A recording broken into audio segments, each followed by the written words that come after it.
Hello, and welcome to another episode of No Plans to Merge. I'm your host, Caleb Porzio. I'm your other host, Daniel Colburn. Today's episode is brought to you by YouTube. YouTube. What's up, YouTube? Thank you for sponsoring the show, YouTube. Oh, we love you.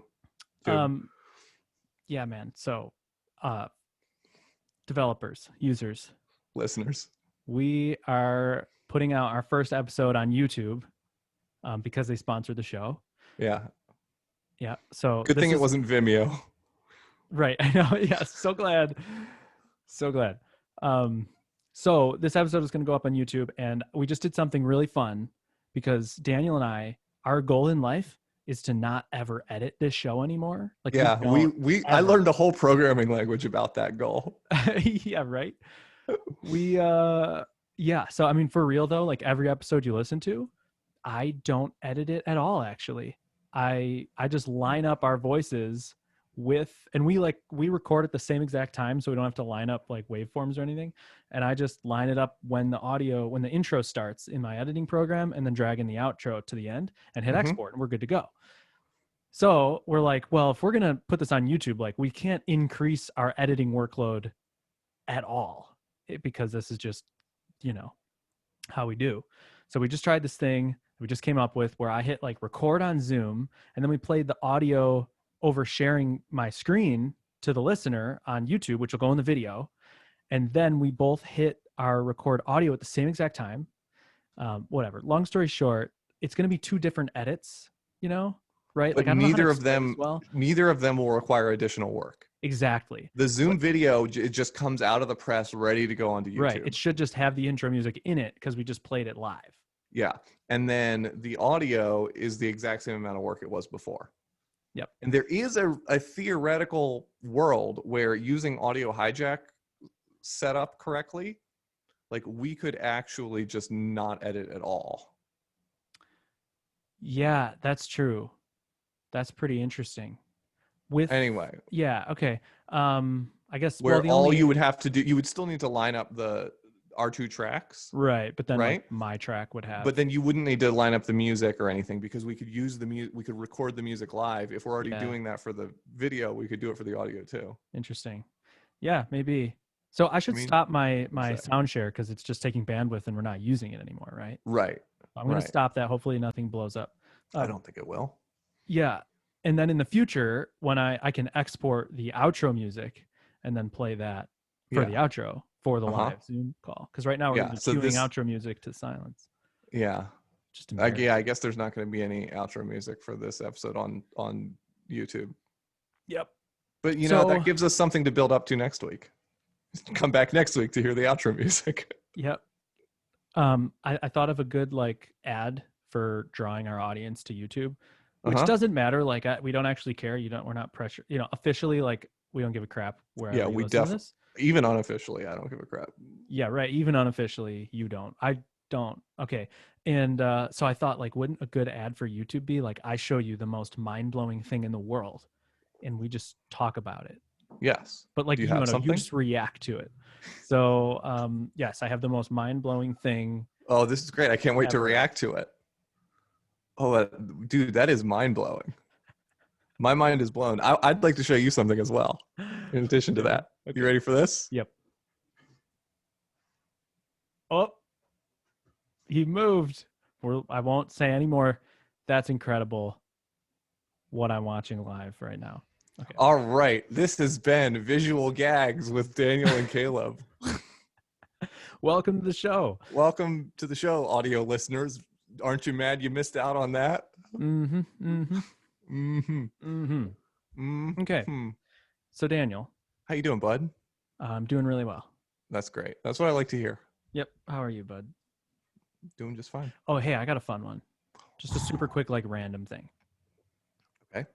Okay. This is called the intermediate axis theorem, maybe? You ever heard of that? Yep. Really? Yep. No. This has to do with isosceles triangles, right? No. Oh. How embarrassing. That is embarrassing. Yep. Maybe I was thinking of the base angle theorem. So, Daniel, take your phone right now. Sure. Or a deck of cards. Deck of cards works too. Got a phone. Disappointed you don't have the deck of cards. Yeah, well, whatever. Okay. So your goal with this phone is to hold it in front of you like the long way, like you normally would, like you're texting somebody, and holding it flat. And you can use two hands, like you're texting with two hands or something, and try to flip it and have it do like a full 360-degree turn without turning at all, without like turning on its whatever side axis. So like doing impossible with my phone. Yeah, doing impossible with your phone, exactly. Okay. And like attempt. And I can give use you two like hands to flip it? $100 if you do it right now. Well, yeah, you can get use to two use hands. two hands to flip it. Okay. Yep. I It got is back up from the possible mic. with two hands. It's more possible. It did turn once. Okay. Yeah, it wants to turn. Yeah, it wants to turn. So, like, turns out this is incredibly difficult to not have your phone turn. Which makes sense because even the slightest imbalanced force gets amplified because of the centrifugal force. Yeah, because of, I guess, like, I don't even have the best way to describe it. That's probably the better way to describe it. But like any object that has three axes, so like the deck of cards or the phone, you can turn like sideways like this, and it's stable. Like if you flip your phone sideways a bunch, like it's totally stable to do that. Also, if you flip it on its side a bunch, it's totally stable and it'll do that. So the intermediate axis that's competing with both of those stable axes is unstable. So yeah, it's like a teeter-totter. So there's a bunch of cool like example, like on the space station, they like, you can like, there's this video of a guy. This is when they discovered it. Oh, I've seen this, and it flips up and down and up and down. It's whatever ridiculous. It is. What is it he's flipping? It's just some like knob that's screwed into the wall. Yeah. And he unscrews it out of the wall, and it starts spinning like you'd think it would, but then it flips, and it keeps spinning, then it flips, and it looks like supernatural. And that's because of this. And you can replicate that on Earth with like certain objects, What it was? I think the thing that I'm vaguely recalling was the intermediate base angle theorem, which has to do with isosceles triangles. Give it to me, bro. It basically means, I think it's basically that like if you take any isosceles triangle and draw a line down the middle of it, like bisecting it, and bisecting the base of it, then you are guaranteed that the two base angles are equal. Where does it? So we have an isosceles triangle, which means what? I don't even remember. Yeah, I think isosceles I think that's literally what isosceles means, is that the two base angles are the same. Okay. So that gotcha. Okay, so not right. So an isosceles triangle can be like really thin and pointy, really skinny, or really fat, or really fat, but these two angles are the same. Right. And so you're saying if I draw a horizontal line, like let's say down the middle for now. Yeah. So then the two base angles. I think it actually guarantees that like those two base angles add up to something, or something like that. I remember if the line is straight. I remember. So I did geometry at like a very small school. Okay. In a tiny class. It was like a missionary school because my parents are missionaries. Yeah. So there's like 6 people studying geometry with me. And most of my geometry homework was like proofs. I don't know if you remember geometry, but like you have to prove shit constantly. For sure. And so I would go to this Starbucks. It was like the new Starbucks in our neighborhood. Like we didn't have a Starbucks before this. In Japan. Okay. And so we got a Starbucks, and I would go to Starbucks and do proofs for like 5 hours on the weekends, because it was like all of the math homework I hadn't done all week. And then I would go on like Saturday and buy like 4 coffees and just like do 5 hours of math homework. And I got so into geometry. Like I was obsessed with these proofs because I got really good at them, and no one else cared. And I was like the only one in the class who like actually enjoyed the proofs. Nice. But it's very much like programming, right? Where it's like if you have like a little tested function, you can just use that function inside of other functions. And if all of your functions are tested, like if you unit test all of the functions and they produce the thing that you expect, then you can just like write a larger like integration test. You can compose that, like, proofs with other proofs. Exactly. Proofs are composable. And that's like the coolest thing about geometry, and other math that does proofs. But like most people get exposed to it in geometry because that's what like they teach in high school. Dude, that's good, man. That's good. I've recently thought of proofs as a perfect example of something that I think is taught poorly, because when you're taught it, it's like taught in the reverse way. You're like, it's just another chapter, in your textbook. It's another like unit during the Mm-hmm. year where they're like, where the heading is proofs, and you're like, Right. oh, here's another thing with a name that I have to learn and take a test and whatever. Well, And and but I it's think also something that makes proofs worse as a learning experience is that you get yelled at your whole math career as a child to like show your work, show your work, show your work. And it feels like you're just entering a chapter called show your work, oh where yeah, someone exactly. is saying Yeah. like, you have to prove this for arbitrary reasons because I told you so. Yep. And you're like, why? I don't want to. It just But doesn't make sense. it doesn't seem like a cool, fun problem and like totally different than any of the math you've ever done before. It doesn't seem even like rational. Like it doesn't Yeah. seem useful at all. You're Mm-hmm. like, wait, so you want like, yes, I've shown you my work. You want me to just do it in steps Mm-hmm. with, some nomenclature I have to memorize, but Right. it just seems like this weird thing. And I remember it, like I could pass the test because I just learned how to do the thing, Yeah. but it didn't make sense to me until like older Caleb, like, is like digging into like research and stuff like that. Mm-hmm. And whatever. And like, that's the foundation of math is, proofs, and like, they're really important, but you're not taught like from that standpoint. So like, what would be how could we teach proofs to a geometry student in a better way? So my gut says like you want to start with like the question of like, so ultimately this is philosophy, right? Mhm. Like, and proofs are metaphysics, right? Like logic, like that kind of thing, like Yeah. yeah. So like metaphysics is all about like logic and like proving things and Yep. figuring out what is and how it is, you know? Yep. But I would say you start with an epistemological argument, which is how do we know what we know, right? Mhm. So I would say you start and you're like, okay, congratulations, welcome to ninth grade.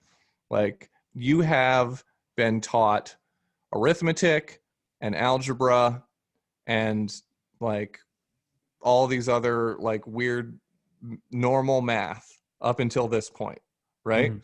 Like every math you've ever done has just been like, here's a problem, tell me the answer, Yep. right? Based on some rules that I, the teacher, taught you. Right. Like, tell me the answer. Now, Yep. here's the question. Why are those rules true? And how do we know that they're true? And how would we know if a new rule that wanted to be entered into math was true or not? Right? What if there was a drastically simpler way to do the math that you've been doing all along, but you just weren't 100% sure that it always worked? Yep. Right? It seems like it works almost all of the time, but how can we prove whether it actually works all of the time? Because if we could do that, that would enable us to do all of the math that we've been doing our entire math career as little kids in a way simpler, way easier way that would, that would allow us to do things faster, easier, with less headache, blah, blah, blah, blah, blah. Right? Now, how, and then you just need to come up with an example, right? And so like a great example would be like, I don't know. I can't think of a great example right now, I mean, but like, it could be something absurd, like 10 shoe 5 equals 60. sure, something like that. Yeah. But anyway, like, and then you just prove one thing and then you say like, great, now for the rest of my life, I can use this rule knowing that it works. And if anyone ever calls me on it, or if a teacher ever gives me a bad grade because I didn't show work, I can be like, oh, no, it's proven. It's in the official archive of proved things. So now I can just use this thing. Right? Yeah. Right. I mean, Like, to that's me, it's like, it's about building an arsenal of things that you know for sure. Right? And it's about like increasing the number of things in which you have absolute certainty. yeah. I don't know. I wonder how, like, if that would even if that would be compelling to, like, if Yeah, I maybe not. sat a student down and just said like, prove to me that um that a squared plus b squared equals c squared. I don't know. Like, Mm-hmm. prove to me. Yeah, prove that to me. And you can't just do the math up with a bunch of different numbers to show me that it works in all these scenarios, Yeah. unless you can do that computation infinite times, Yeah. then you have to prove to me some other way. And then Mm-hmm. I'm sure the kid would be like baffled and like, well, what do you mean? How would I do that? Yeah. And then maybe you would walk them through, you know, or maybe you start from the ground. Yeah, but like Maybe that, you I say think that like, would. maybe you give them that 1 plus, or that, 1 plus 1 equals 2 and 2 plus 2 equals 4, Mm, right? mm-hmm. Like you give them that like x plus x equals 2x or something, right? Yep. And then you ask them to prove from that like x times x equals x squared or something like that, right? Yep. And Yeah. I don't know if you can actually prove that with that, Right. but The thing is, like, I don't really know proof, so like but it's if you hard to. could, like, that would be a really good example. Is like, what is 4 times 4? And they're like 16. And you're like, why? How do you know? Prove it to me, Yeah. right? And all they have is like, I learned that 4 times 4 was 16, and I've memorized that now because I learned multiplication tables in 5th grade or whatever. Yeah. Um, Yep. but I think like it would be a good breaking, yeah, exercise to add into it. Would be like you could do it. You could make it like you're not allowed like you could even teach proofs probably with something completely non-math, but like in mm-hmm, math, let's say it's almost like Legos. Like you give them like the shoe proof is mm-hmm, x plus x equals 2x. The mm-hmm, whatever ball proof is this, and then you'd be like now only using those objects you yeah. have to construct a squared plus b squared equals c squared or And what something. would be really cool is like, you give them a couple of examples where they have all of the things necessary to prove it, Mm-hmm. and then you give them one example where they have all but one thing Yeah. necessary to prove it, and it's something that they intellectually know to be true but they don't have a proof for, Mm. you know Yep. and then like, then you have an opportunity to talk about like the famous unproved theorems and stuff, which I think Mm. is like the most interesting thing in math, is that there are these theorems that we know Uh, are true. yeah. We are almost like absolutely positive that these things are true. They're true in every scenario we've ever used them in, right? Yep. And like, some of them, like, people are basing real life engineering on this math being true, right? Yep. But we can't prove them. And there are some of them which we believe have been proved by now dead mathematicians whose notebooks burned up in a fire or Mm. whatever. And so there are these big giant prizes in math for these theorems which we know to be true, seeking a proof. And if you get it, you get $1 million, Mm. and it's Yep. like, just to prove this thing, because then that finishes the chain, because we've got, if this is true, we've got all these other proofs that are necessarily true because this is the only missing link in Yeah. the chain. Yep. So like, I feel like that would be like a really interesting thing, and kids always like to hear about $1 million. Yeah. That um that would be a fantastic place to start, or at least to like close to start. Yes. Um, that's a great point. That like I forget what movie it was. You'll be able to help me, I think. I don't know, like Life of Pi, or like the a something Beautiful Mind or something. one of those where like Yeah. the protagonist is from India and is just insanely good at math, Hmm. and I think ends up in Oxford or something, but the struggle is that like the person is an intuitive mathematician, so Right. like kind of lazy, like doesn't get the accolades they should because he doesn't have the rigor, the like Hmm. mathematic rigor to like do the proofs for the stuff he's doing. Yeah. Even though he knows, like at least dramatically in the movie, like I know it works, like trust me, and Hmm. it does work, and I know it, and I can see it, but I can't, do the Right. whatever. I forget what movie that was. I It's don't like an think I've seen obvious this one. movie, because I, there's like the three big math so Life of Pi is great. That's not really a math movie, it's like a yeah, numerology movie. But yeah, it's um not Life of Pi because that he's on a boat for most of the movie, no, that's right? Life Aquatic. No, You're thinking of the no, Life Aquatic with Steve Zissou. no. I know that one too. That's in a he, submarine. he's definitely on a boat for most of the movie. Life of The Pi, Life he's of in Pi, like the New York tiger, City. Oh, sorry, I'm thinking of, what am I thinking of? Oh, I'm thinking of the movie Pi. American Pie. No, I'm thinking of just the movie, like the symbol pi, Okay. which is like about like a guy who looks into the sun and goes crazy, and then he finds like a code of numbers and like Kabbalah and stuff around him. It's weird.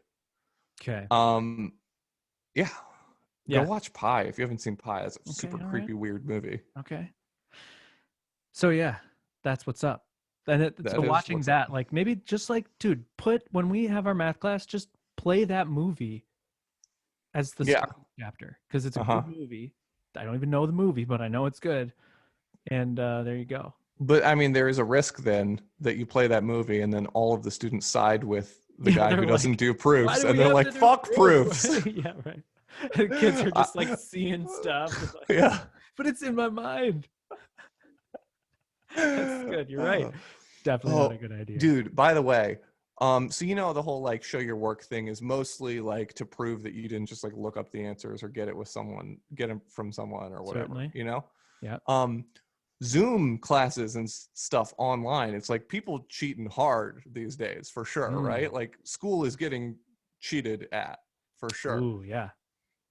Charlotte just started a new class online that she's taking. Mm-hmm. And they made her install this shit on her computer that is evil spyware, evil spyware on her computer called the Lockdown browser. And Okay. it is a browser Yep. that does browser things, Okay. which obviously are 100% monitored constantly while it's open Yep. by your teacher or whoever. Yep. In addition to that, it enables your webcam. So it monitors you through your webcam and your microphone. So it monitors you through your microphone. At the beginning of taking the quiz, you have to stand up with your computer and do a 360 to show the room that you're in, to show that you don't have like a whiteboard with notes on it or whatever in your room. And then you have to provide a voice sample, like reading certain things so they can do voice analysis on you, so that they can hear if there are like a third party voice talking in the room with you, like giving you answers. Right. Isn't that fucked? Can't their mom like just walk into the room after they do that with cue cards? Yeah. Well, no. They also do eye tracking. So they make Oh sure my that you're not gosh. consistently looking off in a certain direction. Dude, this is wild. Isn't that fucked? Wow. So anyway, It's I was crazy. mad and I was like this close from being like, would you like to learn about VirtualBox? Well, it's for her students, right? Like not for her. No, it's for her. So Oh. she's taking a class Oh. at the local college. Um, They and want to hook her up so with a VM so that like yeah, so I'm her like, other window has all the answers. let's put you in a virtual machine for sure, right? Turns out, oops, my laptop doesn't have a webcam. You just don't give the VM a webcam, Hmm. right? It's like, what Yeah, are you right. gonna? You tell me I can't take a class because I don't have a MacBook? Like, get out of here. So like, It's discrimination. yeah, exactly. So, oops, my laptop doesn't have a webcam. You can easily like hardware mute the microphone of the VM, so it doesn't have access to your audio. Yeah. Like, You could just like pipe in. Well, I don't know if you could do that with the VM, but I don't know. Like, or do you they could just, oh yeah, monitor you could just pipe in audio camera hijack or video. something? You could just pipe in fake camera video, like Yeah, looped camera video of you just sitting there working. Yeah. Yeah. Yeah, dude, you should hack this hard. I mean, we definitely could. Like, that's the thing is like, come on, like how this isn't even that secure. Like I'm dumb, and I could fucking hack your system. Like, come on. I don't like necessarily take issue with that though. I feel like that's fair game for Oh, like, education. yeah, if they give it to you, like I should be able to bypass it and that should all be good. No. I'm saying that like I don't think it's necessarily evil that they're having people do that.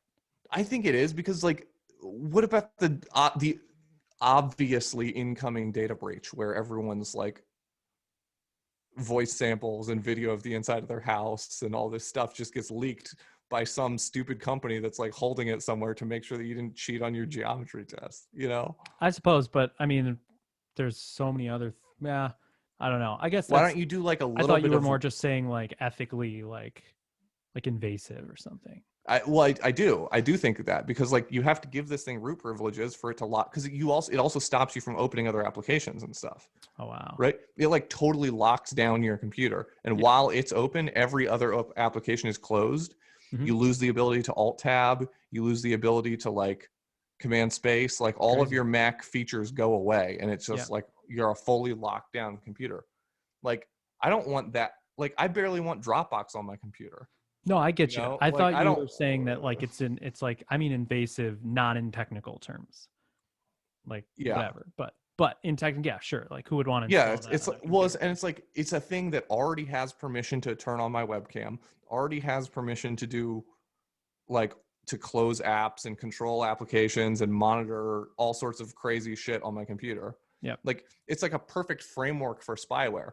All that it takes is like some dumb over there gets hacked, and then this person just has spyware on millions of students' computers. You know, For sure. Yeah. There's I don't a, like I it. think we talked about this. I have two tangent references off of your topic. Sure. There's a YouTube channel so Mark Rober did his like Packet Twitter check. Yeah. thing. Did you see the latest one? Yep. And the guy, the YouTuber that he teams up with, that guy who like spends his days like exposing spammers, you know? Did you just catch that Oh, part? I didn't see that was the follow-up video, right? I don't know if he did. Wasn't the it a follow-up two-part video? There is. I think he teased that, but like, He did he teased actually? the follow-up video in a follow-up video, but the follow-up video, I guess, is going to take a long time because they're on this like manhunt that's taking them around the world. Okay, great. It's just insane. But I started watching this guy's YouTube channel, Jim something. You would be all. Is dude, it the you guy would be who? Oh, all is it the about guy who like goes on Twitch and then like calls scammers and then like shows them their own webcam or whatever? Maybe. I mean, the one that I watched. And He stop like me if we already pretends talked about this on the Kip show. something. Is it Oh. Kip something? And he wears like sunglasses and he's like talks like an old lady. No. Okay.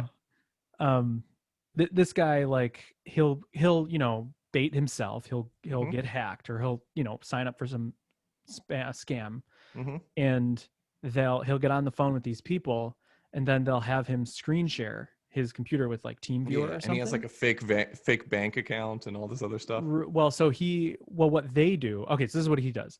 They connect with him through the screen sharing thing. Dude, I feel like we talked about this on the show. Yeah, no, I've seen people do this. But did we talk about this on the show? I don't think we've talked about it on the Okay, show. great.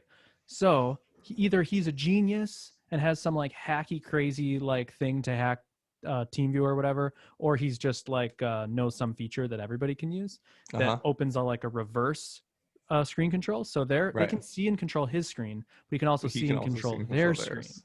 So he, like, as a side note, he scours their computers for lists of their targets and all this stuff, and he's like a dark knight, whatever, which is really cool. But he'll be on the call getting scammed, and then usually they run multiple scams at the same time. So he'll now be like observing them scamming another person, and he'll even see the screen share of that other person. Yeah. And they use this technique that is like so funny because we're web developers. They literally open up dev tools on their targets' machines. Right, and change their bank account numbers. So like the scam that I saw was like, he made the screen go dark for the person, and the person's like, wait, my screen went dark, whatever. And they're like, hold on, we're reconnecting. The connection must just be bad. And while that's happening, they're opening up dev tools and they're changing just the numbers in their bank account, the balances, to be more money. So it looks like they received a bunch of money. So they'll be like, and then they'll like unblock and be like, okay, the deposit went through, but we accidentally deposited an extra $6,000. Like, we need this money back. Like, I don't know why. Or this you're happened. going to prison. And, So then he tries to wire them the correct amount and whatever. Right. It's this whole thing. It ends up taking him literally. The guy ends up like running to a convenience store to buy like Visa gift cards to send to this guy because they're just scamming him so hard. And then like right when he's putting his credit card in, the guy who has the YouTube channel is calling him on the phone and being like, I know you're confused right now. I know you're panicked. Do not buy those cards. Trust me. Do not buy those cards. You're being scammed. Oh, that's crazy. But I only have 5 minutes. I have to do this. He's like, no, trust me. You do not. I saw my bank account. He's like, I know this seems crazy. You have to open it on the app on your phone. Like, come on. Yeah. So anyway, it was freaking wild. And he's got a ton of these videos. Yeah, they're great. I don't think it's the same guy that we're talking about, but I've seen those types of videos before. One of my favorite ones is there's a guy who has a fake bank web app on his computer. And so like when they say like, okay, now go log into your bank, he like logs into his like locally hosted fake bank web app. And so is then he scamming banks? No. So this is the honeypot guy.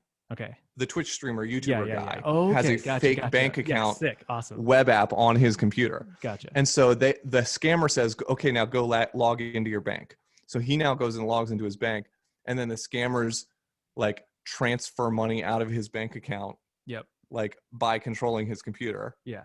And then like it shows that it's successful, it shows that it's pending, and like they're all excited. Whatever. It's great. But then one of the craziest ones I saw was like they demanded like Google Play Store gift cards or something. Yeah, that was the same And thing here. and so then he like gets them all, but then he actually just like redeems them on the Google Play Store in front of these While they're people. watching. And it's like $2,000 of Google Play Yeah. Store gift cards or something crazy like that. And the guy is like freaking out on the other end of the phone. You That's love awesome. to see it. You love to see it. I love to. Mm. Here's the other tangent on the original topic of like them spying on Charlotte while she's taking the test. Yes. This would never ever happen, but just it's kind of a fun thing. This was I think a Veritasium YouTube video where I think the title's like, can you extract audio from only video? And I thought I watched the video because I thought, oh, he's gonna like encode audio somehow into the video, stream, whatever. You know what I mean? Like how you can like encode. Does he do things with like vibrations, like detecting vibrations? Yeah, exactly. I've seen this stuff. It's wild. So like in theory, if Charlotte had a high enough like frame rate camera, they could detect the vibrations in like her hair and literally recreate the audio of you telling her the answers. Yeah, wild. Totally insane. Absolutely, that is crazy. Wild. Being able to take a video of like something going on inside a soundproof room and extracting the audio from it based on like a chip bag on a table that it's vibrates. Crazy. Well, there are like remote listening spy devices that that you can set up to focus on the window of a building. Okay. That will like way. Pick up the vibration of the window panes and give you like listening to like what's going on inside. And this is like these types of things are like the craziest hack. Like there are proof of concepts for them. I don't think anyone's actually doing them. Yeah. It's sort of like the like picking up the electromagnetic frequency of your monitor from far away, which you can theoretically do. Like you can so different LED diodes put out like different amounts of electromagnetic radiation. Sure. When like different colors output different. Just because of color. Right. And so like because like colors are like lower wavelengths if they're blue and higher wavelengths if they're red. Yep. Right. So like I think it's reversed, but go on. Whatever. Yeah. Longer wavelengths. Sure. Go on. Yeah. Sorry.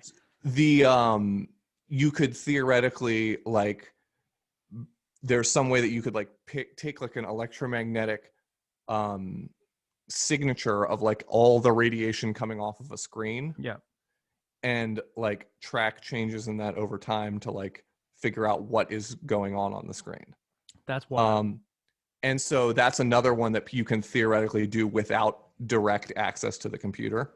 Right. And so like these are all this class of attacks that people are interested in of like how would you attack like an air gapped computer? Like it's a computer that you can't have physical access to, and it's not on a network. Like how would you attack this computer? Yeah. And these are always interesting to me, like these types of things. Like one of the ways for data exfiltration on those computers that I've heard of, which is really crazy, is I've heard of attacks where people will actually make the hard drive. So if you have a spinning hard drive, they'll actually make the hard drive spin in a way that creates like almost like Morse code, so that you could have a microphone listening to the hard drive and you could exfiltrate data incredibly slowly by like creating like an audio code from the sound of the hard drive spinning. But the hard drive is rigged in such a way, or literally so it's like if I got malware onto this computer, but I don't have physical access to the computer, and it's not connected to a network. Hack some sort of like speaker or something. Right, exactly. Say there isn't a speaker and there's no monitor, like it's just a random server somewhere. Right. Oh, you could theoretically like make the hard drive spin in such a way that you could exfiltrate data using Morse code or something like that. That is bonkers. Yeah, it's nuts. That's crazy. Or like the disc. So I really like those kinds of attacks, like go in and out, like those theoretical attacks where it's like like I would be insanely surprised if anyone's ever actually used one of these attacks in an attack, right? Yeah. There's always an easier way Mm-hmm. than actually doing these, but like we have guns. they're so right. Yeah. At a certain point, you just walk in with a guy with a gun Yeah. and say like, give me the data. But they're just so interesting. Like, I don't know. I really like them. It reminds me of space, like how we Final can't Frontier. go to distant stars. Hmm. So we have to just get like super reverse engineering with electromagnetic radiation. Yeah. Figure out like it's like science, like you could read like what the sun is made out of. We've never taken a sample of the sun. Hmm. We know the elements that are in like nebulas thousands of light years away because of the electromagnetic radiation. Yeah. And like And the the way color like of light, like yeah, what color is the light coming off of this thing, that tells us like what sorts of elements are in it based on like right. what burns at what temperature. And Not based on that. It's based on, this is the crazy part that I'm not gonna be able to explain well, yeah. but different elements like absorb light in steps. It's really weird. Like I'm not gonna be able to do this justice, but you can like if you look at the radiation coming off of like let's say like titanium versus chrome or something, Right. like it reflects in steps. It's really hard to describe. Like lower frequencies, like I'm not gonna be able to do it, but that's basically how we know for sure what things are made out of. Is yeah, I can't explain it well. I should come back once I know how to explain it. But Okay. it's Dude, crazy. you need to watch. Have you seen the new Werner Herzog documentary? No, Do you know who Werner Herzog is? I know the name. Okay, so Werner Herzog or Maybe because he has a new documentary. Werner Herzog is like a famous documentary director.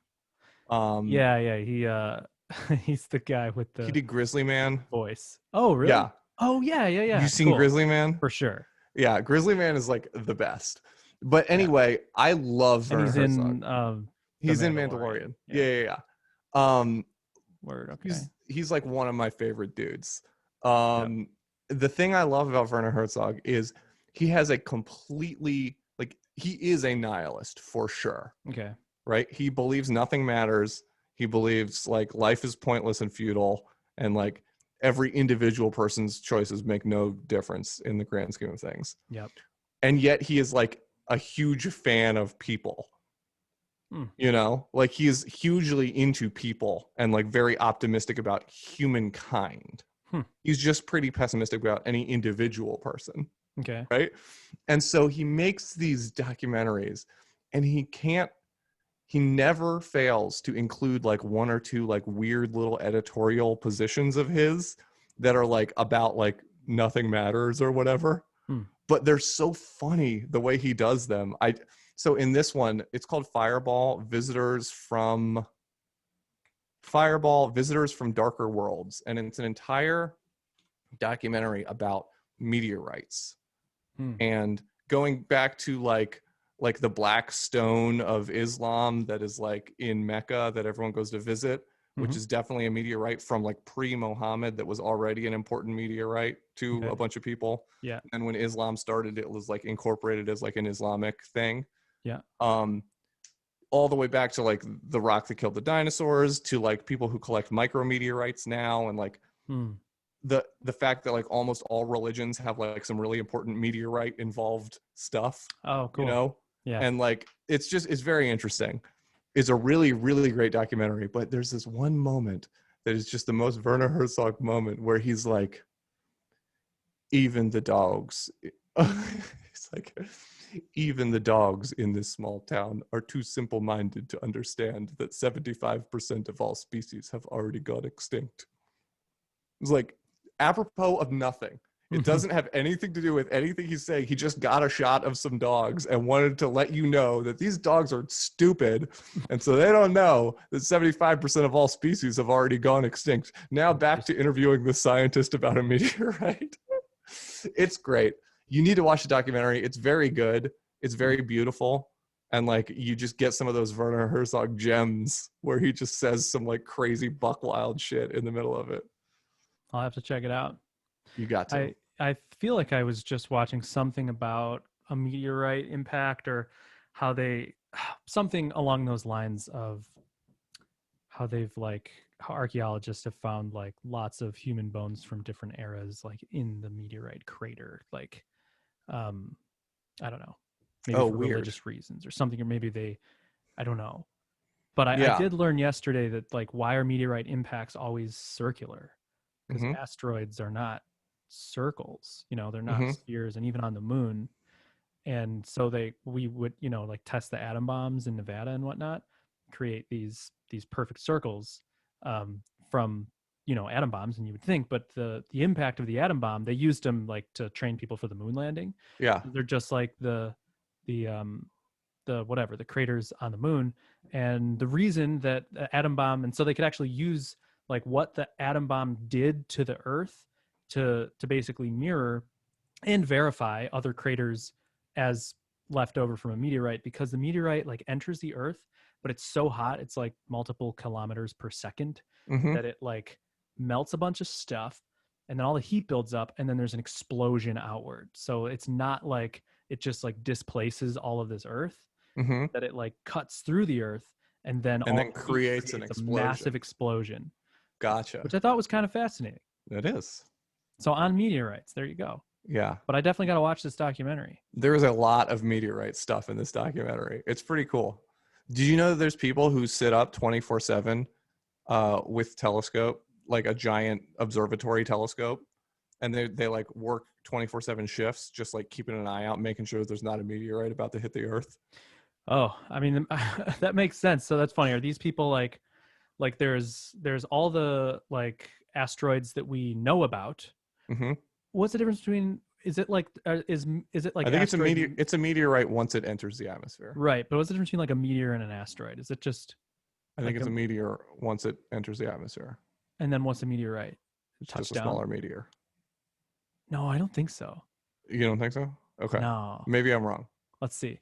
Difference between, I wonder Meteor if and meteorite.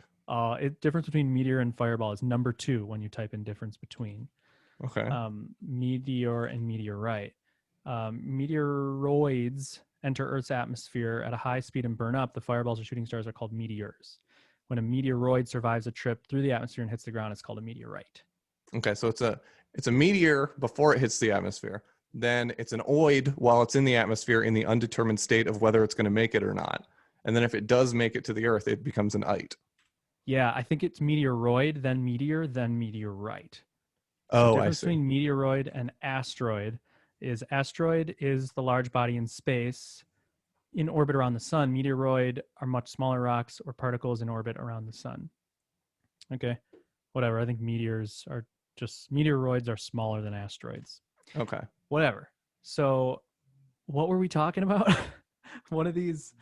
Oh, so is this observatory guy, like, I'm thinking there's lots of space guys who are tracking all the traveling things and Right. you know, So, mapping their trajectories. But then mhm. these guys are like in case we don't like catch one, like you just so, gotta watch out.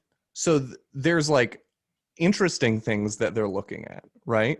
But like there's a lot of stuff in the solar system, right? Yep. Mm-hmm. We've got like a Kuiper belt. We've got all kinds of stuff, right? Yeah. And we've got stuff outside of the solar system that's kind of headed towards the solar system, Mm-hmm. right?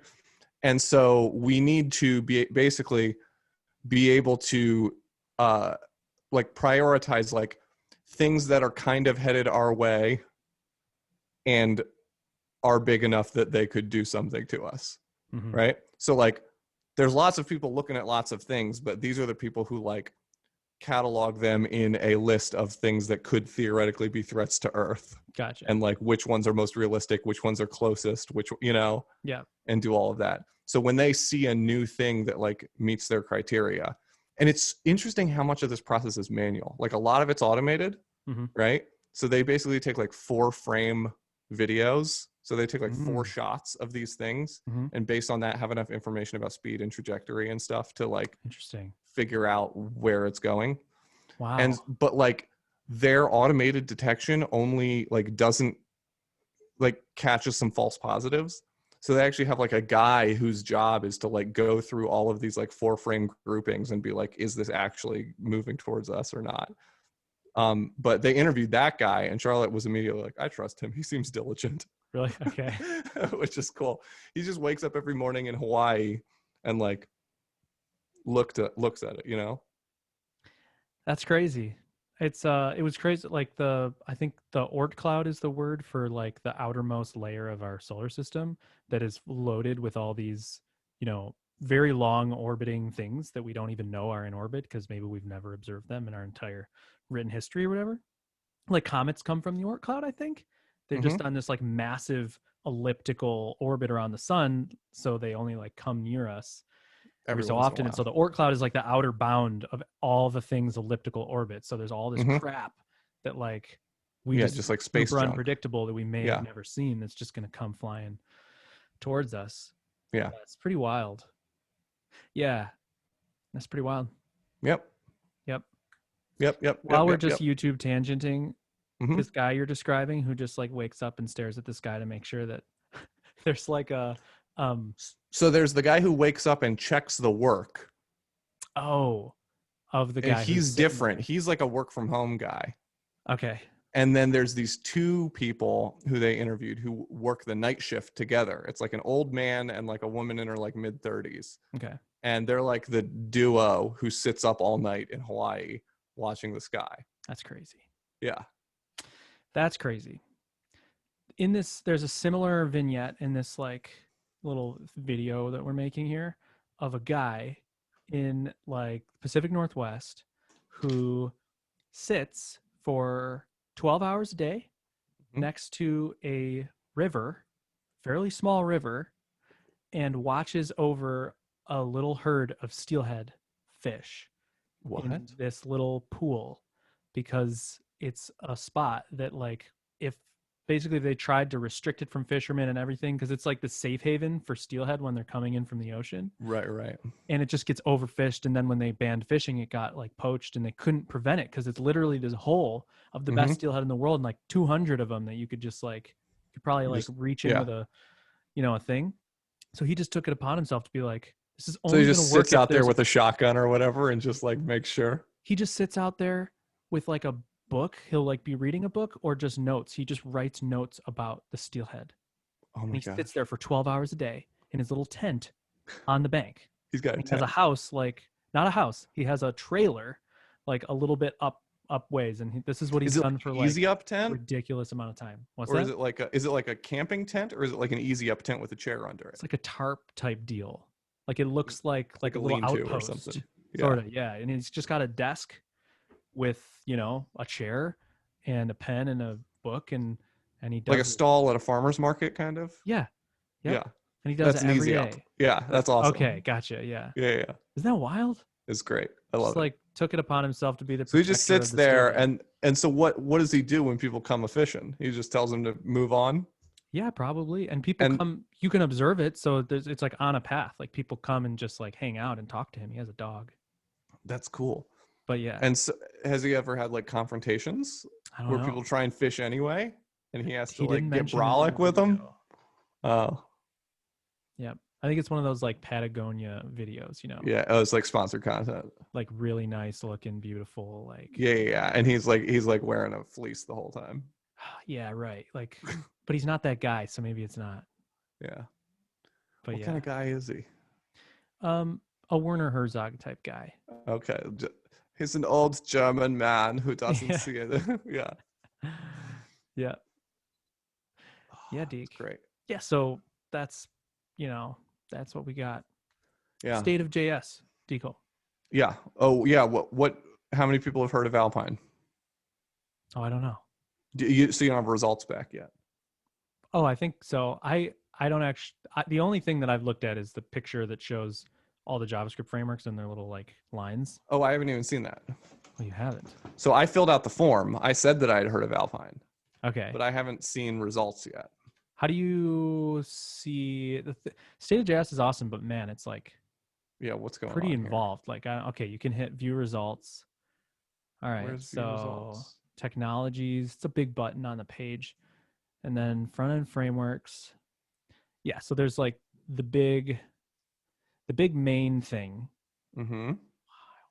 Um, Oh wow, look at this. Dude, This is people nuts. really don't like Ember. Yeah, no, Ember is on like same People with are Angular. not Look at into Ember Angular. and Angular. Everybody hates Angular and Stimulus.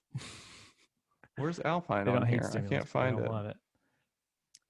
It's number 4 in the big rankings thing. I don't see the big rankings. No, bro. Wait, Bros. front end framework, JavaScript frameworks. Yeah, front end frameworks, and then right at the top it says Wait, front ranking. end frameworks. Smell it? Okay, yeah. So 82% is Yep. like the number, whatever that means. Yeah. Yo, Vue is at 85, dog. Yeah, dude. You're at 82. Yeah. So I don't know what I know a lot of I don't metrics know what that number is made are out of. vanity. Well, it says satisfaction, interest, usage, and awareness. So I think they're trying to maybe I have 100% satisfaction because 10 people use Alpine, and love it. No, but awareness is in there too. No, I Which know. means enough Yeah. people are aware of it that. Right. Yeah, But dude, yeah. I kind of thought that was wild. Yeah. This You're this more little loved than JavaScript stimulus. project is well, that's yeah. This this I don't know. This little project is number 4 on the thing. So Yeah, that's pretty cool. I'm choosing to be flattered by it. Yeah, are you gonna make a website for it now, or So that's what? the thing. It's how did this thing get on here? Without a What place website, would it be in if it had a website? right? What if Alpine J? Do you own alpinejs.com? No. Just can you buy it before we put So this I've out? super duper lagged on the domain name thing. Uh-huh. So I've just been blocking it out of my brain because it makes me so sad that I let the thing get popular before buying the domain name like an idiot. Yeah. But I did pick up one that I think will be satisfactory. It's alpinejs.dev. Okay, that's good enough. Yeah. I feel like it's good enough. Is Man, I wanted alpine.dev Alpine already JS. taken? I'm sure it is. Yeah, I'll double check though, because that would be great. And if we launch this and then somebody else buys it, alpine.dev. Wouldn't that be baller if it was available? There's no way, though. There's no way it's taken. But Alpine.online is available for $1,400. Alpine Online. Done deal. It rhymes. Alpine Online. Gotta do it. Got to do it. Gotta. Yeah, that's pretty cool. State of JS, you're up there. So if you go interest, you go lower. Less people are interested. Yep. Way less people. So usage, it's way down there. Wait, how are you doing this? So if you look at the cool, you can. Yeah. Oh, so the first one's awareness. Only satisfaction. Okay, so satisfaction. So the people who do use it love it. Right. Interest is low. Interest Still is higher low. than stimulus. That's all it matters. Good. Just kidding. Good. Usage is 3%. Oh my gosh, dude. Yeah, tiny. 3%. Stimulus is 1%. You're beating stimulus. That's literally all that matters. That's all that matters. Lit elements 5%. Embers 11. Okay. How is it? It's so crazy that 80% of the people who filled out this survey have used React. It's wild. React is really tells you who's getting this survey. Vastly king in this space. Well, did you see the whole tweet? Let me just look at awareness. 100%. Okay, so Alpine comes up above lit element in awareness. Interesting. I've never heard of lit elements at all. That's probably why. Okay, it's like a custom web elements framework. Daniel. Sir. Daniel. Sir. Oh, so somebody tweeted out, the creator of Preact. Forget his name. He tweeted out, he did his own study to properly observe the bias baked into the State of JS survey. So he analyzed tweets from everybody recommending on Twitter to take the State of JS survey, and then weighted those recommendations by their closeness to the framework and their popularity. Interesting. And so with this data, he created a map, and React is far and away the bias. Yeah. So State of JS got hyped by far the most by React people. By people who are involved with React core. Yes. Right. So not just how many people shared this, but how many. And so you can see the bias. And so Alpine's bias is not that far below Vue.js. because right. I think I tweeted out about it. Mm-hmm. But then like pre-act is really low because he said like I chose this year to not even mention State of JS. Mm-hmm. So Evan is like talking about it and like, yeah, this is interesting. Evan recognizes the bias, of course, Of course. but his thing is like it's a double-edged sword thing. It's one of those like you're torn between it because if you don't engage, well, you want to put your sample set, you want to increase the sample size by sharing it with more people and Right. representing your thing in the thing. Right. If you don't, it might not get represented, which is biased in itself. Right. You share it, like you're now introducing your own like Twitter fame bias. That's crazy. It's crazy that you have more awareness than stimulus. That is pretty crazy. I agree. So that's that's the one that surprises me. Right? Like I get that you would have like more interest than stimulus, right? Mm-hmm. Because that's like an editorial decision. That's like, okay, I'm aware of both of these things, but I'm interested in this one over this one, right? Mm-hmm. But like awareness has nothing to do with the quality of the thing. Yeah, it's just as much as it has to do with just like and like I feel like everyone's heard of stimulus. Yep, but no. But I guess not. Yeah. And like apparently everyone's heard of Alpine compared to stimulus, you know. It's wild. Yeah, I mean, I'm sure this is heavily weighted where the like against back-end developers. Yeah.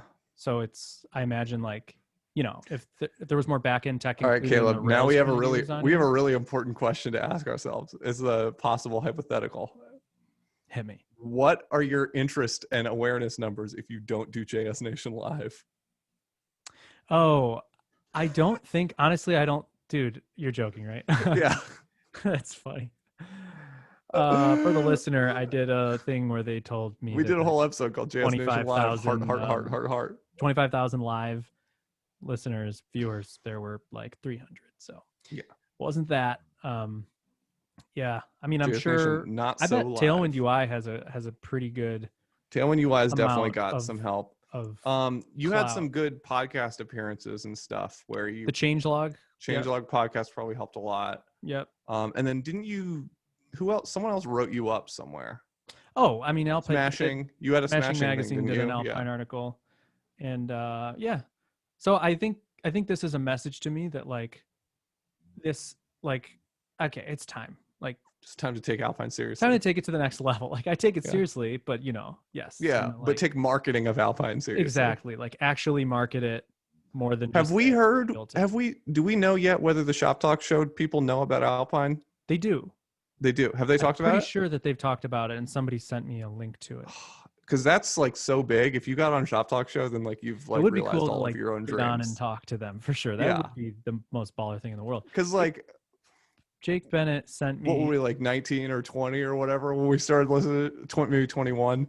When like Shop Talk show was like, yeah, that's the bee's knees. The show. It was probably the only podcast I listened to for forever before. And we just like entered into the world of programming. We're like, let's listen to Chris Coyer and Dave Rupert from Paravel. Yep. Or Paravel? Yeah, Paravel. Yeah. Can't be, but I know what you're talking about. Dave Rupert. Let's just search Dave Rupert. Yeah, what's his shop? Yeah, Paravel. Interesting. Yeah. Huh. I thought our Laravel involvement biased us. Laravel being Care Paravel. But hey, Paravel. Everyone likes Narnia. Yeah. Would you look at it? I would look at it. So yeah, that would be fun. Jake Bennett sent me today that the changelog just posted a big article about the pedal stack, Phoenix, Elixir, Tailwind, Alpine, LiveView. Ooh, cool. And anyway, so I see these references, dude. I see a lot of like Vue and React articles on my phone, like the Google News feed. Mm-hmm. And occasionally I see an Alpine article. Yeah. And it's just like, I'll just be scrolling like tech articles and it'll be like something in Alpine JS. And I'll be like, oh, wow. And I saw my first Livewire one. And it's like someone you don't know about wrote something about your thing. Yeah. And so occasionally I look at the Alpine. So what's his name? Hugo. He does the Alpine newsletter. So I try to look at it, and so I looked at it today, and Taiwan's gold card, their like employment card, gold card. The website uses Alpine and Tailwind. Hey, let's go, baby. So anyway, there's all these things that I've like learned that like, oh my gosh, a ton of people. Well, we put this podcast on Transistor FM. Yeah. The whole thing is built with Alpine. Like great. I think it's a Rails and Alpine site. You truly love to see it. And it feels freaking great. Yeah. So anyway, it's just like a reminder. We haven't really talked about our transistor switch, but like now that we're off Simplecast, like let's take a moment to talk shit about Simplecast. Man, they really let that platform go. It used to be so good back when it was simple, and then they were like, let's put a bunch of React on the page and like make it like a terrible SPA that like isn't good and is also just badly organized and not designed in a logical way. And like we're going to add this new tab called Audience that does nothing useful instead of just having the good old analytics tab on each episode. Anyway, they changed the design of the site. They changed the UI of the site is just so bad. And like somewhere in the middle, they also changed like the logins so that like your old logins didn't work. You didn't have to deal with this, I don't think, Caleb, but I did. And it was terrible. Yeah, because I never switched. Yes. And so my Building Livewire podcast is on Simplecast. The light, because it's Simplecast 1.0. Oh, you still have it. I still have it. I love it. It's the goose that laid the golden egg. Yeah, it's like, what in the world were they thinking? And like, why in the world have they not completely undone everything they did and gone back? It's like rare that something. They must be hemorrhaging users, right? They have to be. I don't know. Or maybe like, I don't know. It's so bad. And it's so bad that I told my wife about it like a couple weeks ago. I'm trying to remember what the context was, but I think I needed an example of something that just like went horribly wrong and is horrible now. And I told her like, so Han, I explained Simplecast. So Simplecast. But like there's so much to talk about here, but the biggest one to me, I think there's like some concrete usability problems. Like before, you could fill out the whole form, drag your audio to the upload thing, whatever, before it uploads and hit like be done. And then it'll like upload and publish for you.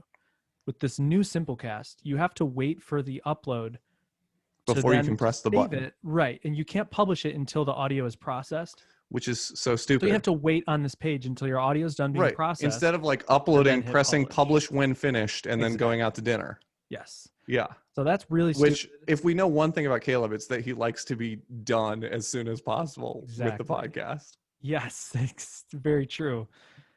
Yes, and Simplecast is the full width layout.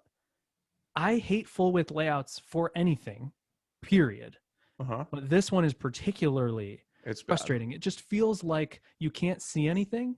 Yeah. And you have like, oh my God, your vision is constrained. And like, did I already complain about my? Where's the button for the thing? Did I already complain about my mortgage servicer's new website on this podcast?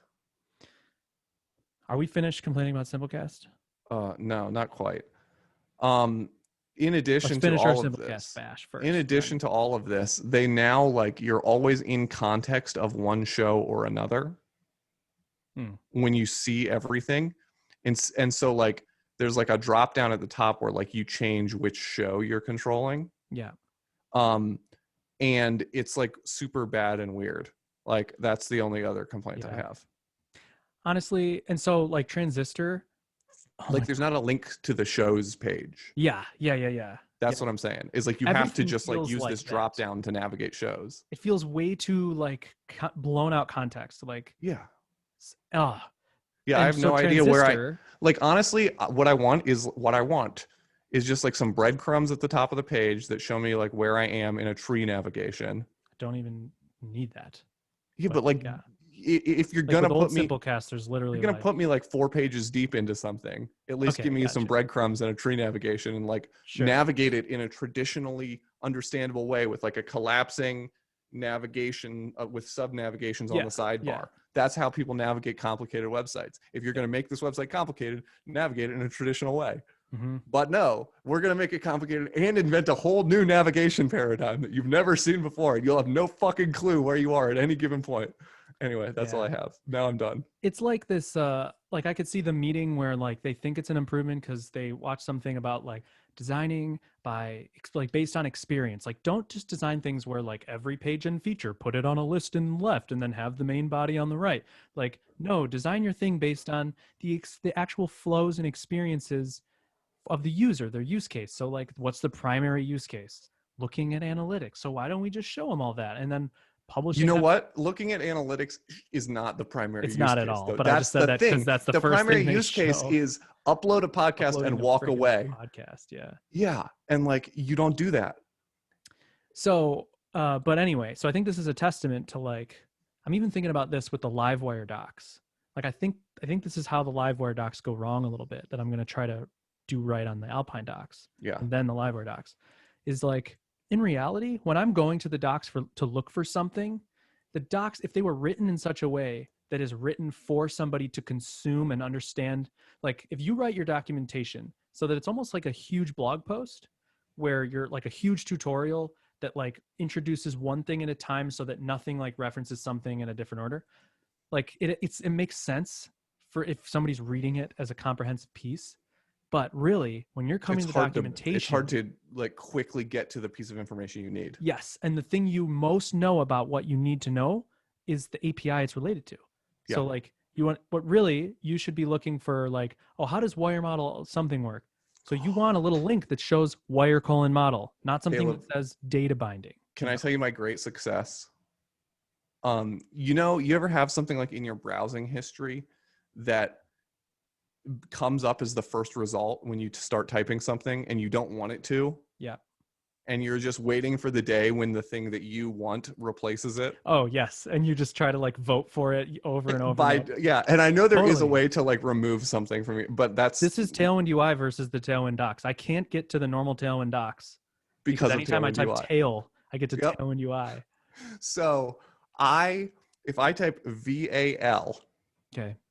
into Chrome and press enter, Yeah. I have succeeded in getting to the point where typing VAL and pressing enter takes me to the available validation rules section of the validation page in the Laravel docs, which is the only thing I ever want when I type VAL is a list of the available validation rules. It's the only thing I ever want when going to the Laravel docs. Honestly, pretty sure it's the only reason I've ever VAL enter. I am at the available validation rules. No longer will I type VAL, press enter, then scroll down to the place where you click the link that takes you to the available validation rules. Never again. I have solved the problem. I have cracked the case. I'm proud of you. I can tell you anything you want to know about a validation rule. Dude, that's great. Oh, the mine that I'm always battling with.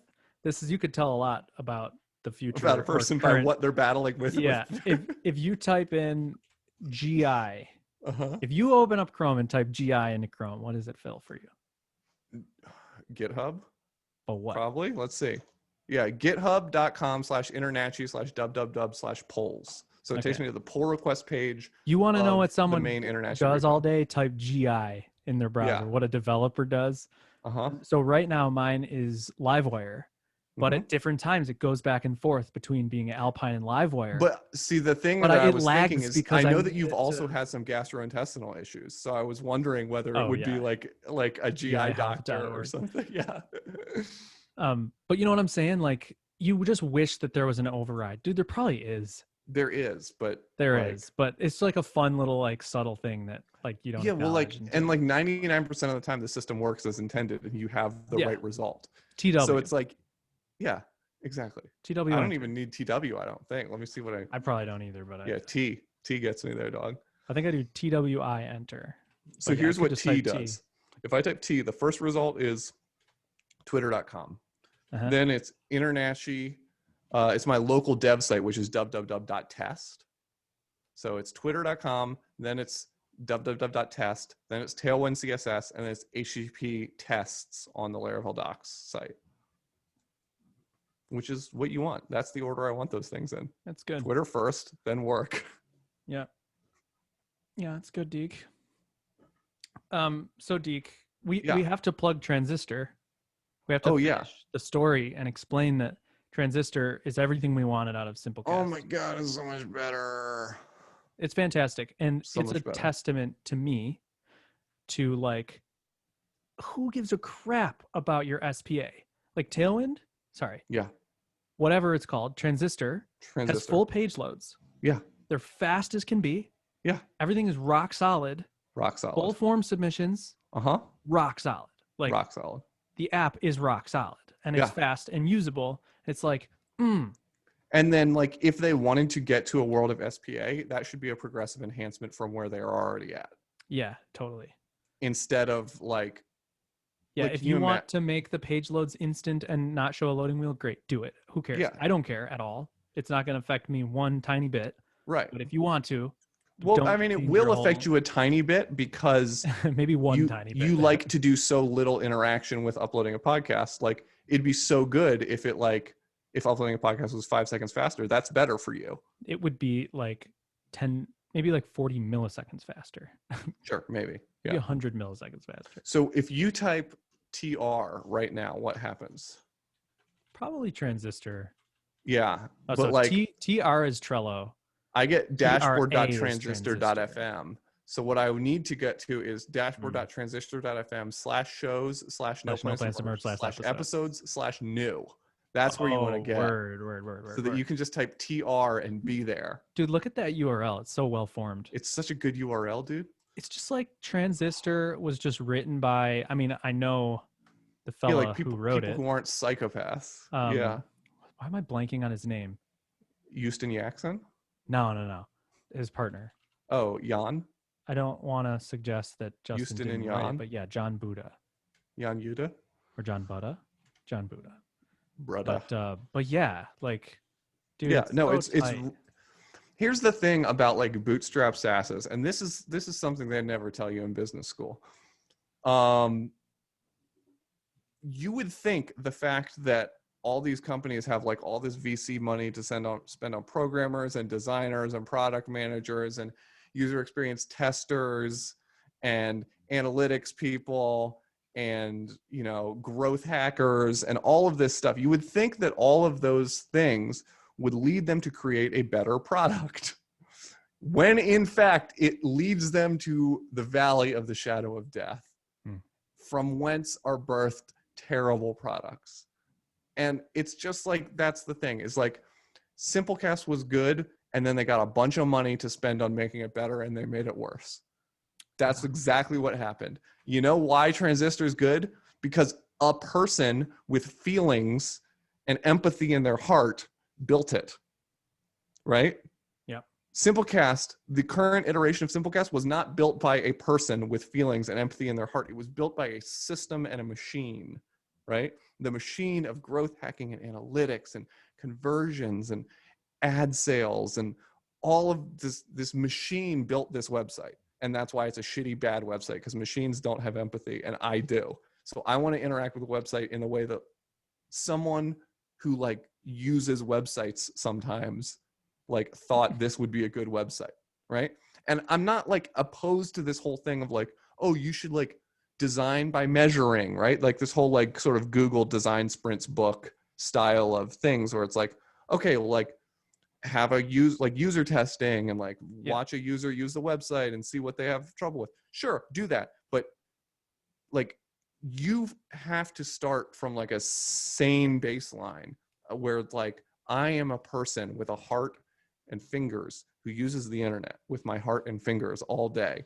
And like, I just have to assume that other people's hearts and fingers operate kind of like mine, you know? And that's just you just have to start with that assumption, right? And then if like down the line, you're proven that in specific ways, your hearts and fingers are unique and that like most people's heart and fingers don't work like yours, then fine, make some changes, right? But start with the baseline of like, my heart and fingers, how do I want to upload a podcast? And this is what you get. You get a good product that's good and it's slowly eating away at the market share of Simplecast. Despite all of their VC funding and all of their best efforts, they're going to get crushed. Slowly, their margins are just going to decrease and decrease as like a little simple app like Transistor just starts eating the customers who get run away from Simplecast in disgust because the thing that used to be good is no longer good. Yep. And then at some point, Justin's going to sell Transistor New team's going to come in. It's going to go to They're going to get trash, and then $3 million yeah, to and hire a then growth hacker. we're Yeah, gonna some have to private switch equity firm is again. going to, yeah, exactly. Just like Barometrics, what's his name's Oh thing? my God. Dude, did you see that whole thing with like canceling Yeah, your account? yeah. Boy, oh boy. It's funny to like witness as a person who's young. Like I feel like like older people have all this knowledge that I don't have yet about the way of the world and how things go up and come down, like how gravity works. Yep. And how something like Barometrics, which is like, you know, Josh Pigford, awesome creator person Schwigford. who I would just put right in the category of awesome, like young creator people.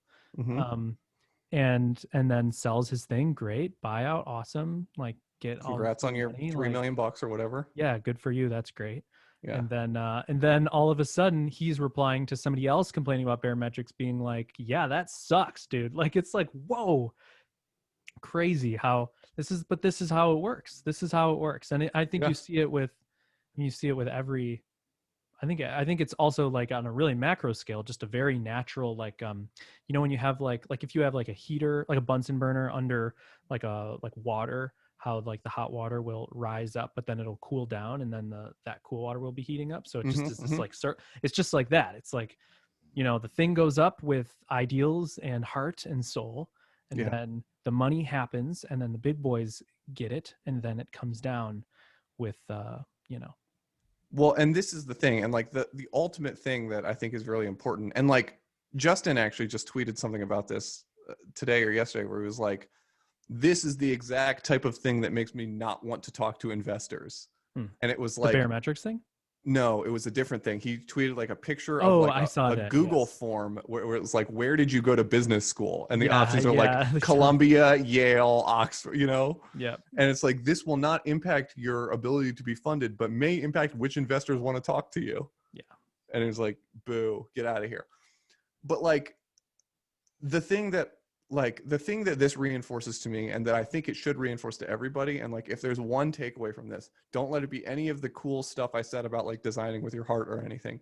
It should be this: venture capitalists and private equity companies are made of evil, bad, horrible people, and if you work for one of them, you should quit because you're a bad person. That's all.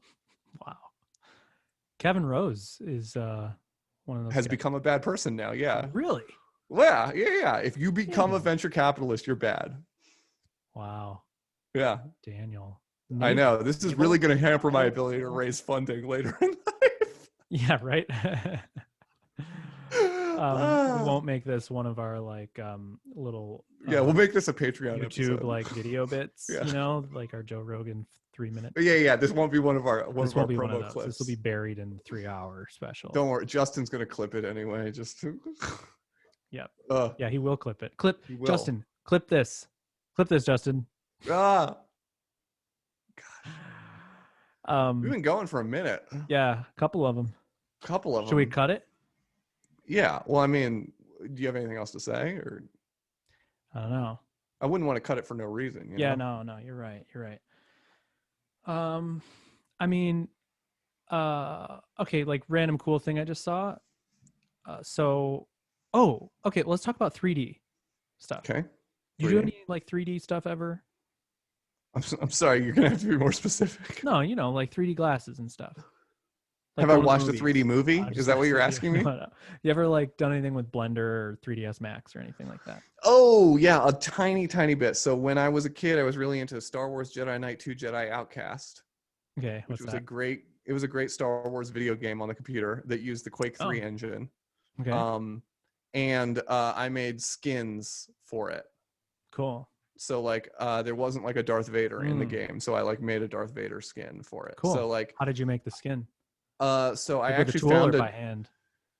So I actually found a Darth Vader character model that someone else had made for a different game. Okay. But then I was able to like open it in Blender, and then apply like a skin to the character model, and then export that in a way that I could then import it into my game. And so I personally could play as Darth Vader, but like no one else saw me as Darth Vader. Gotcha. Okay. So anyway. Sweet. Yeah. Yeah. My foray into it was because I was into like visual effects and stuff, After Effects and whatnot. Mm-hmm. and I got into what's the program, dude. I mean, I torrented 3ds Max, but it was too hard to learn. Maya. No, that was like even harder than 3ds Max to learn. Mm-hmm. But even Blender was hard, but this one was like way easier. And Cinema 4D. You Cinema ever heard of 4D. that? Yeah, I've heard of it. Never used it. So there's this guy, Grayscale Gorilla, who's like the Andrew Kramer is to After Effects, but to Cinema 4D. And he's awesome. He's just got tons of videos and you can learn how to build cool stuff. So I did anyway. That was my foray into it. I've left it for so long, but now there's this new generation of 3D. Well, 3D is now becoming like a trend, 3D Mm-hmm. design. And now there's this new suite of tools or family of tools that live in the browser, like Figma, but for 3D. Have you seen these Oh at all? wow, no. So there's Vectary, which I think's been around a bit, which honestly feels like very Blender-like in a browser. Okay. So it's very like raw tools, but totally powerful. Like you could do So anything. one thing that so I actually had this problem with Illustrator too. Mm-hmm. I got very, very good at Photoshop at one point. Yep. Like I think I might have know the the same story. Photoshop shortcuts and Yeah. everything, and like I know how everything works. I know all the blend modes on the layers. I know everything, right? Yep. At least like up to like Photoshop 8 or whatever. You know, Okay. that's like where I stopped knowing everything. You didn't get into the creative suites. Well, I mean, I know it's all the same stuff mostly, but I don't know. Yeah. Like, there's some new stuff that happened with smart objects that I just have no idea how Gotcha. it Sure. works, Yep. you know? Yes. Okay. Same here. Yep. But Illustrator was always like unintuitive to me. Like, and I could never like do a good job at it. And there were things from Photoshop that felt like they should be in Illustrator that weren't, you know? And so like I could get stuff done in Illustrator, but I never felt like it was flowing out of me like it was in Photoshop, right? I have the same experience with the controls for all of these 3D apps feel completely unintuitive to me. Same. And like I know that people professionally use these programs. Yeah. And so any program that people use professionally, like the controls are fine-tuned and really efficient if you're thinking about it right. Yep. Right? Like I know like it's for like Final Cut or Premiere or something like if you're thinking about it right, like the keyboard shortcuts are where you would want them to be with your fingers being how this is, you know, like sure. I know that this is like a professional optimized app. I just don't get it. I can't get my mind into the state to like understand what the workflow is supposed to be, you know? I think there's two answers here. The first answer is all of this is a function of time watching YouTube videos where people build stuff and you building the same thing, which I'm sure, I think we have the exact same upbringing in the sense where like we did that with Photoshop. Forum signatures, baby. Totally. Yeah. We've talked about this. We must have. Okay. Did that. Yeah, man. Forum signatures, those little, making them glossy. Oh yeah. A little dude. like, you know, ellipse that has like the white to transparent gradient and then like adding to whatever. I was big into those. Hell yeah. Yeah, dude. Forum signatures. That's funny. That'd be fun to dig up some of those. Oh yeah, dude. But yeah, so like watching people do stuff on Photoshop, learning the shortcut keys, learning how to all the nooks and crannies because you're watching people do like really cool things in really creative ways. Yeah. And then Illustrator, I never did that. I just used it when I needed to get something done. It was always like, this is like kind of like Photoshop, but also I don't fundamentally understand like paths, you know? Right. So I just feel like, wait, why can't I do X, Y, Z, whatever? And now with 3D, I think you and I have this similar experience where it's like, I think two answers. One, I think those tools are overwhelming and unintuitive. And Mm-hmm. two, I think if you just watched a ton of tutorials and worked on it a bunch for 2 months, you'd be great. You think I'd get into the flow? For sure. Yeah. But this is the thing that Cinema 4D did differently. Cinema 4D offered more like here's an example of something I loved about Cinema 4D. There's this concept of NURBS, NURBS, and NURBS are so cool. It's like to me, and I look for it in every 3D program. And I'm sure I don't actually know 3D programs, but like I was in Vectary and I couldn't find anything like NURBS. Okay. But here's NURBS. Take a path, any path, Mm-hmm. and so like the one I'm specifically going to talk about is the lathe NURB. So you take a path, like let's say you draw like a half an arc, like with a path, Mhm. like with a pen tool, like you would in Sure. Illustrator or Photoshop. And then like a lathe, you can like spin it And around an it'll spin and axis, create its 3D a object. shape. Yes, the lathe NURB. It's so intuitive. You could draw Okay. this arc and easily make a spindle for a staircase. You can make all sorts of cool things with the lathe NURB. And there's a Mhm. ton of different NURBs that What like other nerves are there? I mean, so cinema So whether like draw a 2D shape 4D path and then NURBs. there's extrude. So extrude, is that a nerve? No. Um yeah, so there's NURBs that But can you like make a path go along another path? That would be I'm sure there's like stuff like extruding along that. a path. Why aren't they just showing me the list of NURBs? But dude, my dude, anyway. But yeah, Cinema 4D is so much more intuitive and friend. It's basically like okay, there's sweep NURBs. So if you take a circle Mm-hmm. and then another path is where you sweep that on, and Mm-hmm. like you could draw like a snake, if you took Yeah, like, so you extrude along a path basically. yes. Yeah, there's a ton of these things. There's extrude NURBs, there's Bezier NURBs, there's loft NURBs, there's all this stuff. And you can like nest these things, and yeah. Anyway, Cinema 4D is awesome and super intuitive. It's basically like if you had to learn Sketch, how much better Sketch is than Illustrator, Yeah, like you could exactly. literally look at the icons in Sketch to see like, And it oh, makes sense. this is how you make two paths intersect each other, like. Yep. So anyway, so Spline is a new one that just came out that Mhm. people are really into, that you're probably going to see. That's online, just like Figma. Spline. Yep. And these things are cool. I started converting the Liveware logo to 3D. You can literally like Cool. drag the SVG from Sketch and just drop it in here. And then you can just hit extrude and then add like a bevel. And now you have like Nice.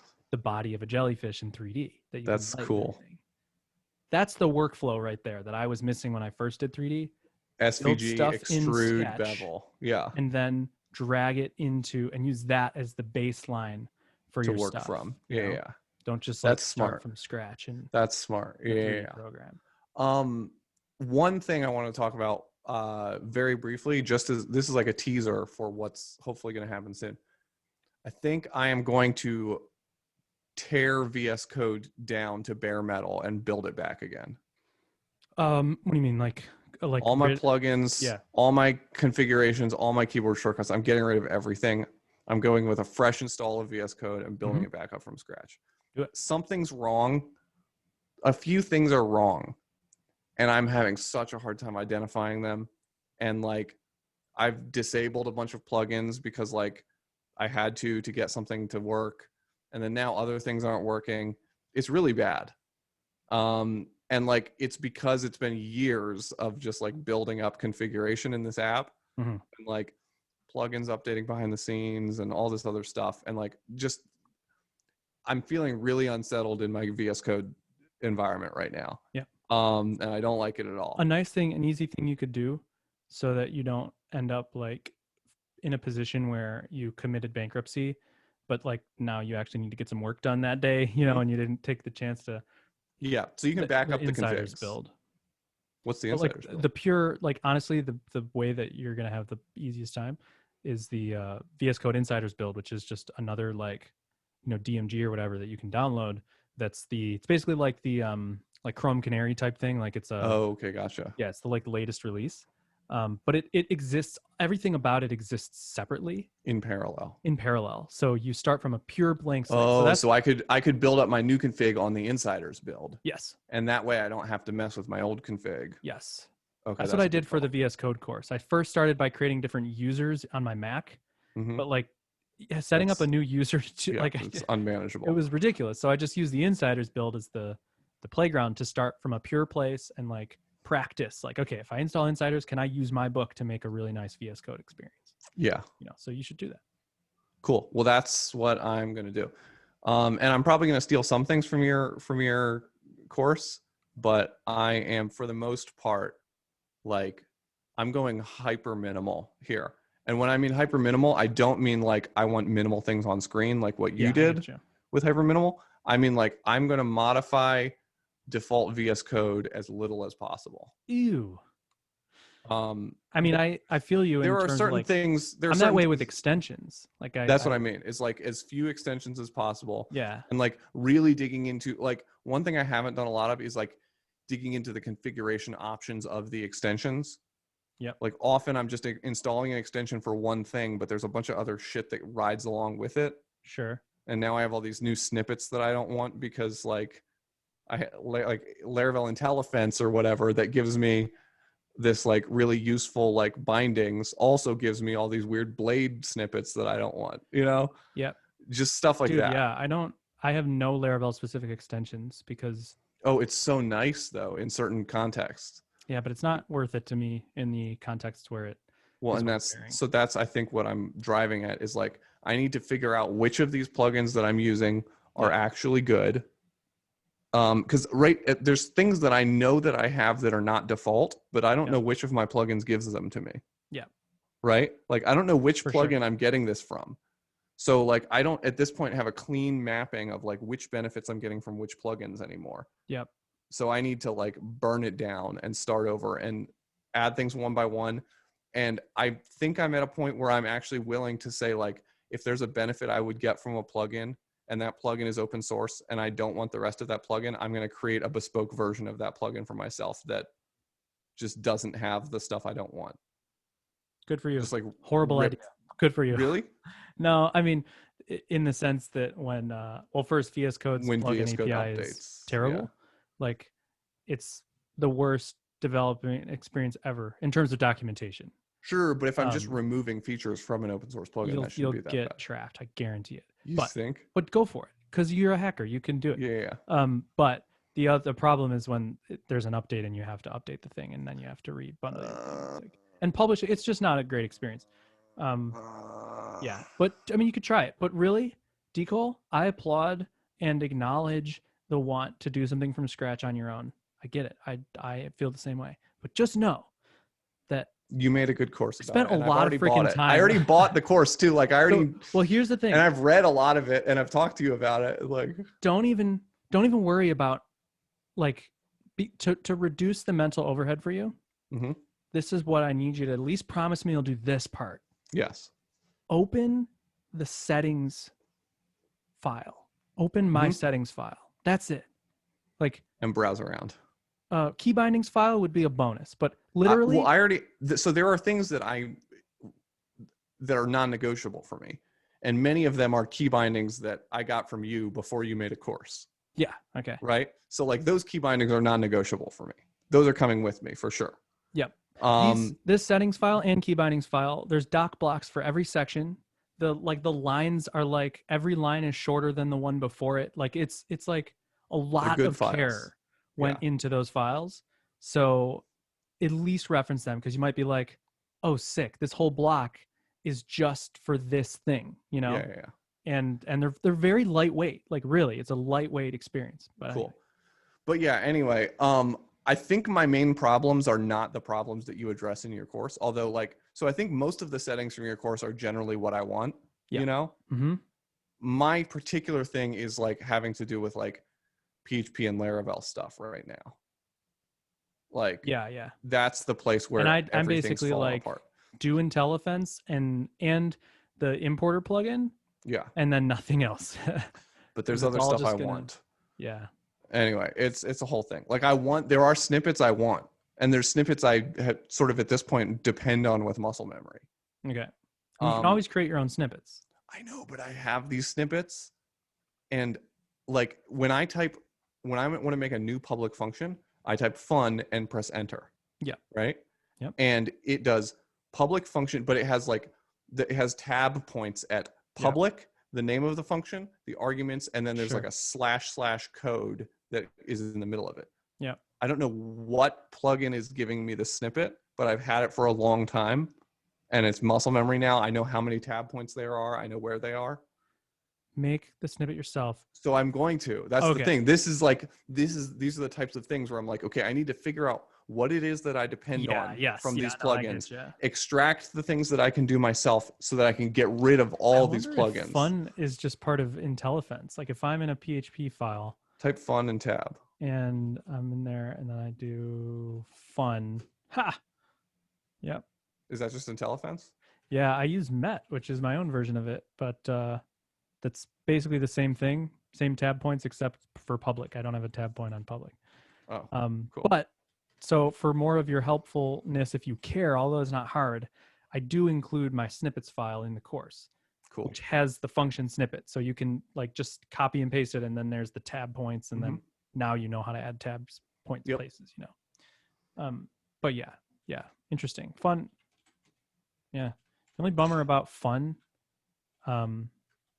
is having it's awkward to just type fun because you have to move your first finger from the U to the N, where met is three finger for one finger per letter. Oh, interesting. Yeah. So fun's pretty awkward, but makes a lot more sense than met. Yeah, that is. Maybe FN. FN enter would be pretty good. Yeah, FN would be great. Yeah, I'm trying to think what else, because there's other things that I find like really awkward that I hate because of that multiple letters per finger sequence thing. Well, you should. This is the whole reason for Colmac, the keyboard layout. Oh, Like the whole concept of Colmac never heard is of like that. Only heard so of. there's Dvorak, right? Yeah. So like Colmac is like better than Dvorak in theory. And Colmac, the whole concept of Colmac is that like they take consonant or like common like letter sequences that are in the English language, and they put them on separate hands so that you're always going left hand, right hand, left hand, right hand, left hand, right hand, left hand, right hand as you type. So like E and R should be on separate hands, or at least separate fingers, stuff like that. Or like ST. Dude, that's insane. So like the whole concept of Colmac is like favor the dominant fingers for the dominant letters, and then favor alternating hands as much as possible, and then alternating fingers when you can't alternate hands. Interesting. Where do you get to? How do I say Colmac? Okay. M-A-K. So, M-A-K. All right, Colmac. And now, dude, so there's this website called monkeytype.com. And so now I have it set to Colmac. Oh, no, it's giving me all reds. I don't even know what the keyboard layout is, but anyway, that would be a fun, ridiculous challenge just for fun. What is monkeytype.com? So you just select any keyboard layout, and then it's like a type trainer, but for that layout. Oh, interesting. But dude, that's really interesting. I don't know. Would you ever consider a different layout? I'd consider it all day. I would never do it. Okay. Okay, fair. I've considered it a lot. I know a lot about keyboard layouts because I've almost switched a million times. Mm-hmm. But if there's one thing I know about myself, it's that I will ultimately break and go back, and then I'll just be worse at typing than I already was. I feel like you'd adopt it, but then you would just be garbage on every computer you don't own. Yeah, maybe. I mean, maybe I'd get there, but like maybe not. I don't know. Oh, did you see? There's a new like Ergodox style keyboard. The Moonlander. Yes, dude, Moonlander. I've been jonesing on that Moonlander. I think I might buy one, dude. Do it. It looks really nice. Do it. The Moonlander, baby. Yeah, doesn't it look so nice? And this freaking website, man. It's incredible. These guys are great. Did you see they put out a I didn't see shit about shit. Okay, so the guys behind Ergodox put out a product for the New year. It's called the Habit Rod or something, like whatever, the Habit Stick, I think. And it's like they hyped it like an actual product, and they have a page just like the Moonlander. So if we search Ergodox Habit, the Habit Stick. Yeah, it was on Hacker News and everything. So getting started with so anyway, I don't know if you can get to the actual page because it's so new. Yeah, I'm looking at it. Okay. So super funny. They have this whole like product launch for a Habit Stick, and they hype it like, you don't even know what it is. You think it's like maybe some electronic thing that has like accelerometers and junk to be awesome. And then eventually basically the whole thing is like a guide how to build your own. Take a pencil, cut out a notch in the middle, put keyboard key O-rings on the left, and then carry it around in your pocket. And every time, whatever. And so, or you could buy our milled aluminum habit stick that has these features. That's like, I don't know. I just love. God. So love you just like move an O-ring from one side to the other when you do a habit. Yep. That's funny. Every day you have your habit stick. And I think it's like a stick per thing. So it's like, this is like your eat salads habit stick. And then they're willing to, yes, we can make you a fancy one. Yep. Isn't that hilarious? Great. Yeah. But the whole product like leads you through this whole experience before you realize it's just a pencil. It's just a pencil with rubber bands on it. Yeah. Yeah. That's great. So yeah, I mean, I have like a really great collection of key switches right now. Okay. Like I have some amazing key switches that I like bought in like limited time releases that like you can't buy right now. Yeah. And I've got them right now put into a keyboard that I've been trying to build a config for like occasionally every once in a while. Yep. For a while. But then Monday comes around and the config isn't finished. Yeah. And I switch back to my old keyboard. Right. And like one of these days I'll get it, but like it's pretty complicated. It's a pretty complicated QMK config that I'm working on. Yep. And so my thinking is that's a hot swappable PCB. The Moonlander has a hot swappable PCB. Mm-hmm. I should just get a Moonlander without key switches and pop these key switches in here because I don't want like cherry blues or cherry browns. I have these holy pandas sitting right here.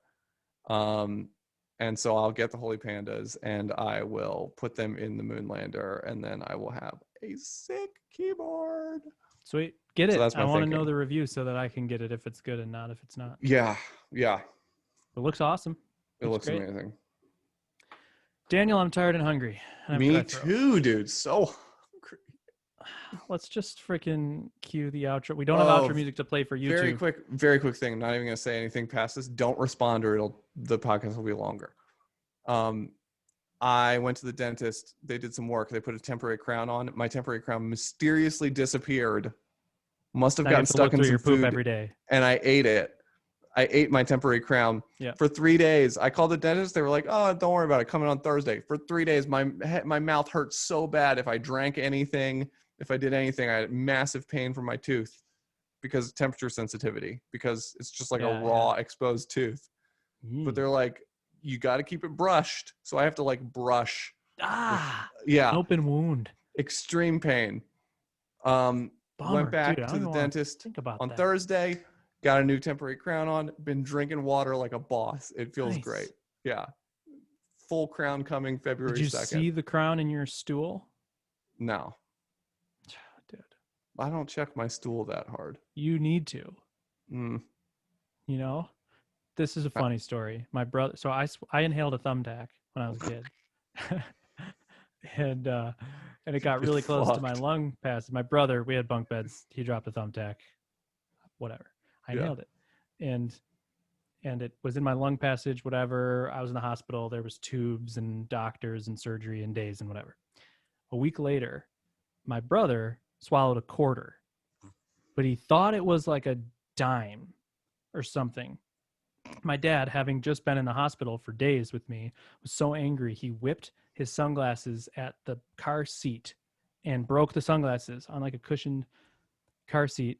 And my brother was like, I swallowed I think it was like a penny or whatever. And so went to the doctors. We were on our way somewhere, got an x-ray, and the doctor puts a penny on the little white blob in the x-ray in his like stomach. And is like, that's a quarter. And so he swallowed a quarter, which is kind of a feat. The reason I'm telling you this, he had to thereafter stick straws together and just to like, like make like a long like straw stick and like roll his poop around in the toilet every day to see if he could find the quarter. Why? I think for like snacks at school or something. No, just because they like wanted to know if it came out or not. Yes, they just wanted to know, and he never found it. Damn. So to this day, if he jumps, you can probably jingle. Yeah, he jingles. That's funny. I feel like you could get like a cheap metal detector, and that would be better than having to stick straws in your poop. Like, just give it a quick I mean, it wave. didn't like stick it in the poop, just like it just like pushed them to roll them around in the Oh, I see. water, you know. Mm-hmm.